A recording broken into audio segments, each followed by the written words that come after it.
Hi all. ഇന്ന് രാവിലെ മോളുടെ സ്കൂളിലെ മീറ്റിങ്ങും ബാങ്കിൽ പോക്കും പിന്നെ കുറച്ച് അൽക്കുലത്ത് പണികളൊക്കെ ഉണ്ടായിരുന്നു. അതൊക്കെ കഴിഞ്ഞിട്ട് ഷോപ്പിലേക്ക് എത്താൻ കുറച്ച് ലേറ്റ് ആയി. ഷോപ്പിലേക്ക് ഇങ്ങോട്ട് കയറാൻ തുടങ്ങുമ്പോഴാണ് ഒരു ചെറിയ പാർസൽ വന്നിട്ടുണ്ട് പറഞ്ഞിട്ട് പോസ്റ്റ് ഓഫീസിൽ നിന്നുള്ളൊരു കോള്. ചെറിയൊരു ചാറ്റൽ മഴ ഉണ്ടായിരുന്നു. എന്നാലും കേട്ട പാതി കേൾക്കാത്ത പാതി അർഷാദ് പോയിട്ട് സാധനം കളക്ട് ചെയ്തു.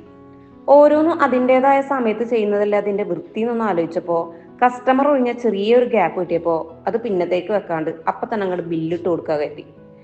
ഇതിപ്പോ എന്താണ് ഇതിന്റെ ഉള്ളിൽ എന്ന് അറിയാൻ വേണ്ടിയിട്ട് കെട്ടുപൊട്ടിക്കാൻ നമ്മളെ ചേച്ചിമാരും ഒപ്പം കൂടി. സംഭവം വേറൊന്നല്ല, ഓണത്തിന് ഒരു മാസം മുമ്പേ കിട്ടും വിചാരിച്ചിട്ട് നമ്മൾ ഓർഡർ കൊടുത്തത് നമ്മുടെ ജയ്പൂർ കോട്ടൺ ആയിരുന്നു കേട്ടോ. കൗണ്ടറിൽ ഇരുന്നിട്ട് ബോറടിക്കാണ്ട് സോൾഡ് ഔട്ട് ആയി പോകുന്ന ഒരു ഐറ്റത്തിന്റെ പേര് ചോദിച്ചാൽ ഞാൻ ആദ്യം പറയാൻ ജയ്പൂർ കോട്ടൺ തന്നെ ഉള്ളൂ. കാരണം ഈ ഒരു ഐറ്റം നമുക്ക് അത്രക്ക് ഡിമാൻഡാണ്. ഇതിന്റെ ഡീറ്റെയിൽ വീഡിയോ ഞാൻ അധികം വൈകാണ്ട് തന്നെ പോസ്റ്റ് ചെയ്യും. അപ്പൊ നമ്മളുടെ പേജ് ഫോളോ ചെയ്യാത്തവർ പെട്ടെന്ന് തന്നെ ഫോളോ ചെയ്യുക. അപ്പൊ നെക്സ്റ്റ് വീഡിയോയിൽ കാണാം. ബൈ.